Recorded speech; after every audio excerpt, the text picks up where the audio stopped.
My inside source tonight is Trump's longest-serving national security advisor, who also served as the U.S. ambassador to the United Nations before that. John Bolton joins me now. And Ambassador, it's great to have you here. We are just getting this Pete Hegseth announcement. What is your initial reaction for him in the role as the next Secretary of the Department of Defense?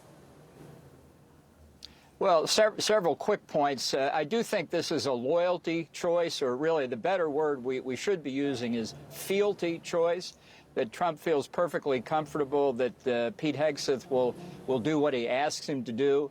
And that puts into spotlight why, along with the Attorney General, the Secretary of Defense position will be one of the most critical in a Trump administration. What will Pete Hegseth do the first time Trump tells him to put the 82nd Airborne onto the streets of Portland, Oregon? Now, what I hope Pete Hegseth does overall is get a massive increase in the Defense Department budget, which we need in a challenging world. And if they can cut the domestic spending even more so that we don't increase the deficit, that would be important too. But I think history will judge a Hegseth secretaryship on how much he gets the defense budget up. And with Donald Trump, you never can tell. Well, and what I was thinking about this tonight, Pete Hegseth has 2 Bronze Stars. He is a veteran who served in the Middle East. But he also most recently, what his job has been is to be on Fox News on the weekends. And, Trump hired you after he saw you on television. I wonder how much you think that had to play in the role of someone who was this veteran turned Fox News anchor. No, I'm sure that was a piece of it. It's just a question when Trump watches people on television, what is he listening to, or what is he paying attention to? I think Pete has an admirable, really a super record for his time in the military, and give him a chance up to the point when Trump starts ordering the military to do illegal, immoral, unconstitutional things. That's where the real test of Pete Hegseth's character will come. Given the fact, looking at DOD, for people who don't know, it is the biggest federal agency. It has a massive billions of dollar budget, obviously a ton of employees. For someone who doesn't have government experience, if he gets confirmed, I mean, what is that going to be like? Do you think he's qualified for this role? Well, I'm not sure anybody's qualified to be Secretary of Defense in the sense it's so big that look at Rex Tillerson, the CEO of Exxon, pretty big place, came to work for Trump. That didn't work out very well. So there's no guarantee. Now, the way to complement a Hegseth nomination is to do what Richard Nixon did in 1969. He named Mel Laird Secretary of Defense, and David Packard of the Hewlett-Packard Corporation as Deputy Secretary. So if you get somebody from the defense industry who knows how to help fix the Department of Defense, and a lot of reforms certainly could be made in the procurement area, if nothing else, that would actually help save money that could then be plowed back into better defense programs. Whether that's what's going to happen, obviously, we don't know. And it highlights one point. For all these cabinet nominations, obviously, they're the heads of their departments, but it's going to be very important who the deputies and undersecretaries are. We're still a long way, I think, from knowing that. Yeah, that's a really good point on that. And on DOD itself, I mean, this announcement is coming after we had heard some reporting earlier today from the Wall Street Journal about this draft executive order that had been presented to the Trump team. It would basically create a board that would purge 3- and 4-star generals. If that happens, and therefore circumvents the normal promotion process that is in place at the Pentagon, do you worry that would create a chilling effect on top brass?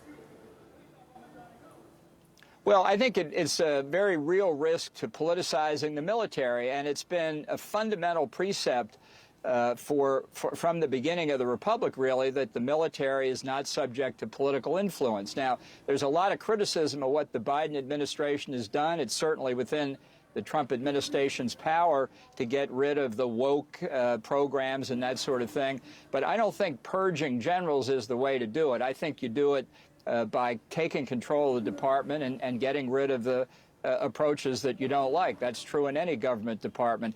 I don't think challenging the non-political status of the military is a good look or a good way for the administration to start. Well, let me get your thoughts on another key pick today, which is who's going to be the next CIA director. Trump has picked John Ratcliffe.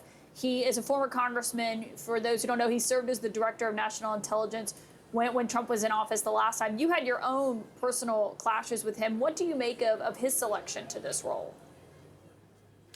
Well, I think he is purely a loyalty pick, and I don't expect him to have really much of an impact other than carrying out Trump's orders. I worry that Trump is he doesn't understand the intelligence community even after 4 years as president, and I'm worried that his picks in the intelligence community could do a lot of damage, inducing other countries not to share information with us. It's a very serious problem. I keep hearing from you, loyalty, or as you put it, fealty. I mean, as someone who's served in a Trump administration, what does it mean if Trump's world would see it as people who don't circumvent him or don't block him from doing what he wants to do? But from your perspective, what does that mean if it is a bunch of loyalists that are heading these agencies and running them? Well, it's not a question of blocking him. I mean, I think there were people in his first year in office who made a point of saying they were stealing documents off his desk. I don't know if they did or not. I certainly never did that. It's not blocking a president when you say, Mr. President, have you thought of the following ramifications, A, B, C, D, E, F, G? If you do that, have you considered the consequences? Have you looked at these other alternatives? That is serving the president. That's what his senior advisors should do. What Trump wants, I think, are yes men and yes women who don't give him the knowledge, the information, and the range of potential decisions that he could make. They listen to what he says and they say, yes, sir, and away they go to implement it. That is going to hurt Trump fairly quickly, and it's going to hurt the country, too. Yeah, I mean, these are critical decisions that affect people, because, there was a bit of an uproar today here in Palm Beach after I reported last night that South Dakota Governor Kristi Noem had been Trump's pick for the Department of Homeland Security, which obviously a massive agency that doesn't just handle immigration. It's got Secret Service, FEMA, the Coast Guard, cybersecurity, counterterrorism. All of that is going to be under her purview if she's confirmed. And obviously, if a massive hurricane hits Florida and she's in charge of kind of directing that effort by overseeing FEMA, do you think that is a good fit for that position? Well, I think that's another fealty appointment, and she's going to get on-the-job training of running one of the most important departments in the government. But let's face it, for Donald Trump, the only thing he cares about at Homeland Security is illegal immigration. And I think Kristi Noem will be taking orders from Stephen Miller and Tom Homan at the White House, and her job will be expressly to say yes, sir, to the two of them. Ambassador John Bolton, a lot of breaking news on those picks tonight. Thank you for joining us. Thank you.